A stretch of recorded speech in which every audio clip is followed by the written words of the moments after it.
Episode ಸ್ಟಾರ್ಟಿಂಗಿಂದ ಬರೋದಾದರೆ ಈ ವೀಕಿನ groceries ಅಂದರೆ ಫುಡ್ ಐಟಮ್ನ ನೀವು ತೊಗೋಬೇಕಂದ್ರೆ ನಾವು ಕೊಡೋ ಟಾಸ್ಕ್ನ ಆಡಬೇಕು. ಆದರೆ ಈ ಟಾಸ್ಕ್ನ ಆಡೋಕ್ಕೆ 6 ಜನ ಸಾಕು.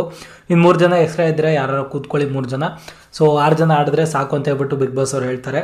ಹಾಗೆ ಮನೆಯವರೆಲ್ಲ ಡಿಸೈಡ್ ಮಾಡಿಕೊಂಡು ರಜತ್ ಅವರು ನಾನು ಆಡಲ್ಲ ಅಂತಾರೆ. ಹಾಗೆ ತ್ರಿವಿಕ್ರಮ್ ಅವರು ನಾನು ಆಡಲ್ಲ, ನಾನು ಕೂತ್ಕೊತೀನಿ, ಜಾಸ್ತಿ ಆಡಿ ಸುಸ್ತಾಗಿದೆ.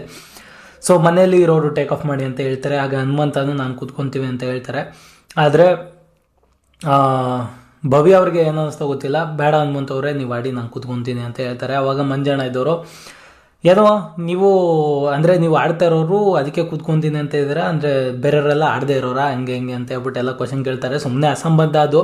ಮಂಜಣ್ಣ ಯಾಕೋ ಇತ್ತೀಚೆಗೆ ಸುಮ್ಮನೆ ಬೇಕು ಅಂತ ಕೆಲವು ಮ್ಯಾಟ್ರ್ಗಳಲ್ಲಿ ಅಲ್ಲಿ ಏನೂ ಮಾತಾಡದೇ ಇರಲ್ಲ, ಸುಮ್ಮನೆ ಒಂದೊಂದು ಸತಿ ಎಗರಾಡ್ತಾರೆ, ಸುಮ್ಮನೆ ಮಾತಾಡ್ತಾರೆ, ಯಾಕೋ ಬೇಕು ಅಂತ ರ್ಯಾಶ್ ಆಗಿ ಬಿಹೇವ್ ಮಾಡ್ತಾರೆ ಅನ್ನೋ ಥರ ಫೀಲ್ ಆಗ್ತದೆ. ಅಲ್ಲಿ ರೀಸನ್ ಇದ್ದು ಕೋಪ ಬಂದು ಕಿರ್ಚಾಡಿದ್ರೆ ಓಕೆ, ಆ ಕೋಪನೂ ಬಂದಿರಲ್ಲ, ಏನೂ ಬಂದಿರಲ್ಲ, ಎಲ್ಲೋ ಯಾಕೋ ಡೆಲ್ ಆಗ್ತಾಯಿದ್ದೀನಿ ನಾನು ಅಂತ ಅವ್ರಿಗೆ ಅನಿಸಿದೆ. ಹಂಗಾಗಿ ಸುಮ್ಮನೆ ಬೇಡದಿರೋ ಕಡೆ ಎಲ್ಲ ಕಿರ್ಚಾಡ್ಕೊಂಡು ಹೋಗ್ತವ್ರೆ ಮಂಜಣ್ಣ ಅಂತ ಅನ್ನಿಸ್ತು.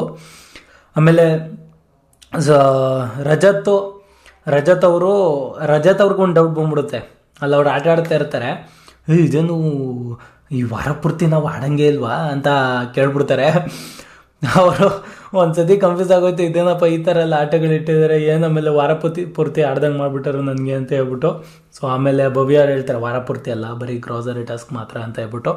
ಸೊ ಆಮೇಲೆ ಚೈತ್ರ ಅವರು ಆಟ ಆಡ್ತಾ ಇರ್ತಾರೆ. ಅದು ಯಾವುದೋ ಒಂದು ಬಾಲ್ ಊದೋ ಒಂದು ಟಾಸ್ಕ್ ಇರುತ್ತೆ. ಅದರಲ್ಲಿ ಮಂಜಣ್ಣ ಅದು ಮೇಲೆ ಕರ್ಕೊಂಡು ಹೋದರೆ ಅವರು ರಿವರ್ಸ್ ಊದ್ತಾ ಇರ್ತಾರೆ. ಅದಕ್ಕೆ ಮಂಜಣ್ಣ ಸ್ವಲ್ಪ ರ್ಯಾಶ್ ಆಗ್ತಾರೆ. ಆ್ಯಂಡ್ ಎಲ್ಲ ಆಟ ಆಗುತ್ತೆ. ಒಂದು 5 ಬಾಲ್ ಹಾಕ್ತಾರೆ, ಲಾಸ್ಟ್ ಒಂದು ಬಾಲ್ ಹಾಕೋದ್ರಲ್ಲಿ ಫೇಲ್ ಆಗ್ತಾರೆ. ಅವು ಕೂತ್ಕೊಂಡು ಮಾತಾಡ್ತಾ ಇರುವಾಗ ಎಲ್ಲರೂ ಹೇಳ್ತಾರೆ, ಇದು ಚೈತ್ರ ಅವರು ಅದು ರಿವರ್ಸ್ ಹಾಕೊಂಡು ಊದ್ತವ್ರೆ, ನಾನು ಅದಕ್ಕೆ ಬೇಡ ಅಂದೆ ಹೆಂಗೆ ಅಂತ ಹೇಳ್ಬಿಟ್ಟು ಮಂಜಣ್ಣ. ಇವಾಗ ಆಟ ಅಂತ ಬಂದಮೇಲೆ ಸೋಲು ಗೆಲುವು ಹಿಂದೆ ಮುಂದೆ ಆಗುತ್ತೆ, 1-2 ಕಡೆ ಮಿಸ್ ಆಗೋದು, ಅವರು ಅದನ್ನ ಹಂಗೆ ಮಾಡೋದು. ಸೊ ಅವೆಲ್ಲ ಆಗ್ತವೆ. ಅದನ್ನು ಸ್ಪೋರ್ಟಿವ್ ಆಗಿ ತಗೊಂಡು ಆಡಬೇಕು. ಅದನ್ನ ಬಿಟ್ಟು ಒಬ್ರಿಗೆ ಸ್ಟ್ಯಾಂಪ್ ಹಾಕಕ್ಕೆ ಹೋಗ್ಬಾರ್ದು, ಆಯಿತಾ. ಬಿಗ್ ಬಾಸ್ ಅನ್ನೋದು ಬರೀ ಗೇಮ್ ಆಟ ಆಡೋದಷ್ಟೇ ಅಲ್ಲ, ಅದನ್ನು ಸ್ಪೋರ್ಟಿವ್ ಆಗಿ ತೊಗೊಂಡು ಅದನ್ನು ಬಿಡೋದ್ರಲ್ಲೂ ದೊಡ್ಡತನ ಇರುತ್ತೆ. ಏನು ಕಾಕೊಳ್ಳೋದು ಏನಿಲ್ಲ, ಆಯಿತಾ. ಬಿಗ್ ಬಾಸ್ ಗೊತ್ತು ಎಷ್ಟೆಷ್ಟು ಊಟ ಬೇಕು, ಯಾರು ಎಷ್ಟೆಷ್ಟು ಎಗರಾಡ್ತವ್ರೆ, ಇವ್ರು ಎಷ್ಟೆಷ್ಟು ಕಮ್ಮಿ ತಿಂದರೆ ಹೆಂಗೆ ಇರ್ತಾರೆ ಅಂತ ಬಿಗ್ ಬಾಸಿಗೆ ಗೊತ್ತು. ಅವ್ರು ಅದ್ರ ತಕ್ಕಂಗೆ ಊಟ ಕಳಿಸೋದು, ಆಯಿತಾ. ಜಾಸ್ತಿ ಎಗರಾಡಿದ್ರೆ 2 ಕಮ್ಮಿನೇ ಕಳಿಸ್ತಾರೆ.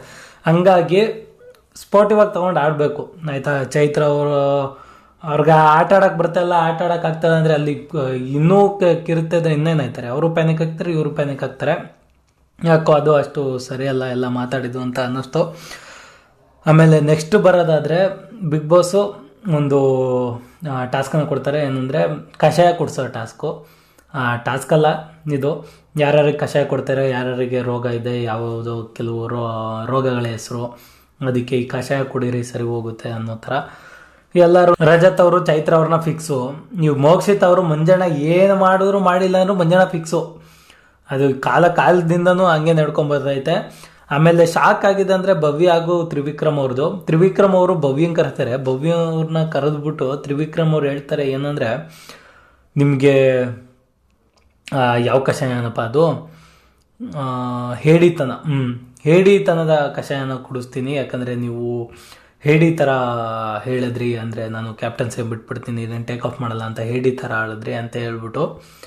ಅದೇನದು ಕಷಾಯ ಕುಡಿಸುವಾಗ್ಲೂ ಬಿಲ್ಡಪ್ ಕೊಟ್ಬಿಟ್ಟು ಕುಡಿಸೋದು ಅಂದರೆ ಇದೇನೆ, ಆಯಿತಾ. ಅವರು ನೋಡಿ ಕಲ್ತ್ಕೋಬೇಕು, ತ್ರಿವಿಕ್ರಮ್ ಅವ್ರನ್ನ ನೋಡಿ ಕಲ್ತ್ಕೋಬೇಕೆಲ್ಲ ಚಾಣಾಕ್ಷತನನ, ಆಯಿತಾ. ಅದು ಟಾಸ್ಕೆ ಇವ್ರು ಯಾವುದೋ ಥರ ತೊಗೊಂಡೋಗ್ತಿದ್ರೆ, ಈ ಕಡೆನೇ ಒಂದು ಥರ ತೊಗೊಂಡೋಗ್ತಿದ್ರೆ, ತ್ರಿವಿಕ್ರಮ್ ಅವ್ರು ಬಂದು ಅವರೇ ಒಂದು ದಿಕ್ಕಿಗೆ ತಿರುಗಿಸ್ಬಿಟ್ರೆ ಅದನ್ನ, ಆಯಿತಾ. ಎಲ್ಲರೂ ಮನೇಲಿರೋರೆಲ್ಲ ಒಂದು ಕ್ಷಣ ಈ ದಿಕ್ಕಲ್ಲೂ ತಿರುಗಿಸ್ಬೋದಿತ್ತಾ, ಹಿಂಗೂ ಯೋಚನೆ ಮಾಡ್ಬೋದಿತ್ತಾ, ನಮಗೆ ತಲೆಗೆ ಹೊಡಿಲಿಲ್ವಲ್ಲ ಅಂದ್ಕೊಂಡು ಎಲ್ಲ ತಲೆ ಮೇಲೆ ಕೈ ಹಾಕೊಂಡು ಕೂತ್ಕೊಂಡ್ಬಿಟ್ರು. ಆ ರೇಂಜಿಗೆ ಕೊಟ್ಟರು ತ್ರಿವಿಕ್ರಮ್ ಅವರು. ಅದಕ್ಕೆ ಭವ್ಯ ಅವರು ಹೌದು ನಾನು ಹೇಳಿದೆ, ಹೌದು ನಾನು ಹೇಳಬಾರ್ದಿತ್ತು, ನಾನು ತಿದ್ಕೋತೀನಿ ಅಂತೆ. ಏನು ಅಂದರೆ ಏನಪ್ಪ ಹೇಳೋಣ, ನಾವು ಸಾಕ್ರೋ, ಏನು ಆಟ ಆಡೋಕೆ ಬಂದಿದ್ದಾರೆ, ಆಟ ಆಡ್ರಪ್ಪ ಸುಮ್ಮನೆ. ನೋಡ್ರ ಜನಕ್ಕೆ ಏನು ಮಾಡಬೇಕು ಅಂತ ಮಾಡಿದ್ದೀರ ನೀವು. ಸೊ ಅದಂತೂ ತ್ರಿವಿಕ್ರಮ್ ಅವರು ಕೊಟ್ಟಿದ್ದು ರೀಸನ್ಸು ಭವ್ಯ ಅವ್ರ ಮೇಲೆ ಒಂದು ಕ್ಷಣ ಎಲ್ಲ ಮೂಕ ವಿಸ್ಮಿತರಾಗೋದ್ರು, ಅಲ್ಲಿದ್ದರವರು ಮೂಕ ವಿಸ್ಮಿತರಾಗಿರ್ತಾರೆ ಅನಿಸುತ್ತೆ. ಆಮೇಲೆ ಮೋಕ್ಷಿತ ಅವ್ರು ಮಂಜಣ್ಣವ್ರು ಅವ್ರಂತೂ ಮಾತಾಡೋಂಗೆ ಇಲ್ಲ ಆಯಿತಾ. ಇವ್ರು ಮೋಕ್ಷಿತ ಅವ್ರು ಕೊಡೋದು ಬಿಡಲ್ಲ, ಇವರು ಅರ್ಚಾಡೋದು ಬಿಡಲ್ಲ. ಆಮೇಲೆ ಚೈತ್ರ ಅವರು ರಜತ್ ಅವ್ರಿಗಂತೂ ಅವ್ರದ್ದು ಯುದ್ಧ ಆಗೋದೊಂದು ಬಾಕಿ.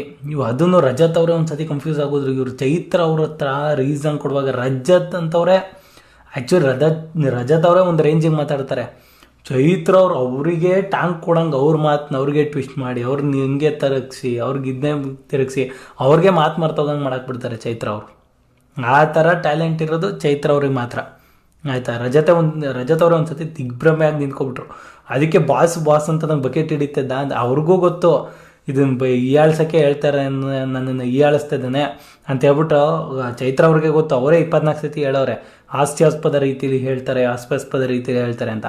ಇವಾಗಿಲ್ಲಿ ಬಕೆಟು ಅಂದರು ಆಯಿತಾ. ಬಕೆಟ್ ಹಿಡಿತೀಯ ನನಗೆ ಬಾಸು ಅಂತ. ಅವ್ರಿಗೆಲ್ಲ ಗೊತ್ತು. ಒಟ್ಟಿನಾಗ ಯೋಚನೆ ಮಾಡ್ತಾರೆ, ಇವನ್ ಮುಂದೆ ನಾನು ಕಮ್ಮಿ ಆಗಬಾರ್ದು ಅಷ್ಟೇ. ಏನಾರ ಮಾತಾಡಿ ನೀನು ಬಾಯಿಗೆ ಬಂದು ಮಾತಾಡು, ಏನಾರ ಹೇಳು, ಒಟ್ಟಿನಾಗ ಕಮ್ಮಿ ಆಗಬಾರ್ದು ಅಷ್ಟೇ ಅವ್ರ ಮೈಂಡಲ್ಲಿ ಇರೋದು ಆಯಿತಾ. ಏನಾರ ಒಂದು ಬಿಡ್ತಾ ಇರಬೇಕು, ಬಟ್ ಕಮ್ಮಿ ಆಗಬಾರ್ದು ಆಯ್ತು. ಮುರುಗಿಸಿ ಅದನ್ನೇ ತಿರುಗಿಸಿ ಅವನಿಗೆ ಇರಿಟೇಟ್ ಮಾಡಿ ಅವನೇ ಹುಚ್ಚಾಗಿ ಬಟ್ಟೆ ಎಲ್ಲ ಹರ್ಕೊಂಡು ಹೊಡೋಗ್ಬಿಡ್ಬೇಕು, ಆ ರೇಂಜಿಗೆ ಹೇಳ್ಬೇಕು, ಸುಮ್ಮನೆ ಆಗಬಾರ್ದು ಒಟ್ಟಿನಲ್ಲಿ. ಅದು ಚೈತ್ರ ಅವರ ಪಾಲಿಸಿ, ಬೆಸ್ಟ್ ಪೋಲಿ. ಸೊ ನೆಕ್ಸ್ಟ್ ಬರೋದಾದರೆ ಹನುಮಂತು ಅವರು ಸೇಫ್ ಗೇಮ್ ಅಂದ್ಕೊಂಡು ನಮ್ಮ ತಲೆ ಚಿಟ್ಟಿಡಿಸ್ತಾರಪ್ಪ ಅಂತೆ. ಅಲ್ಲಿ ಕುತ್ಕೊಂಡ್ಬಿಟ್ಟು ಹನುಮಂತವರು ಏನು ರೀಸನ್ ಕೊಟ್ಟರು ಮಾತಾಡ್ತಾರೆ, ಏನು ರೀಸನ್ ಕೊಟ್ಟರು ಹೇಳ್ತಾರೆ. ಅಲ್ಲಿ ಆ್ಯಕ್ಚುಲಿ ಇರೋದು 9 ಜನ. ಅಲ್ಲಿ ಟಾಸ್ಕ್ ಕೊಟ್ಟಾಗ ಇಂಥದ್ದು ಮಾಡಿ ಅಂದ್ರೆ ಇನ್ನೇನು ಮಾಡ್ತಾರೆ, ಅವ್ರವ್ರಿಗೆ ಕೊಡಬೇಕು, ಅವ್ರವ್ರಿಗೆ ಹೇಳ್ಬೇಕು, ಅಲ್ಲಿದ್ದವ್ರಿಗೆ ಹೇಳ್ಬೇಕು. ಅದು ಚೂರು ಅನ್ಸಿದ್ನು ಅದನ್ನೇ ಎಲಬ್ರೇಟ್ ಮಾಡೋಗಿರ್ಬೇಕು. ಅದು ಏನೂ ಮಾಡೋಕ್ಕಾಗಲ್ಲ, ಬಿಗ್ ಬಾಸ್ ಮನೇನೇ ಹಂಗೆ. ಆಮೇಲೆ ಧನರಾಜ್ ಅವರು ಲಾಸ್ಟಲ್ಲಿ ಮಂಜಣ್ಣಂಗೆ ಎಲ್ಲರೂ ಹೆಸರು ತೊಗೊಂಡೆ, ಮಂಜಣ್ಣಂಗೆ ಭಾರಿ ಪ್ಲಸ್ ಆಗುತ್ತೆ ದೋಸ್ತ ಅಂತೆ.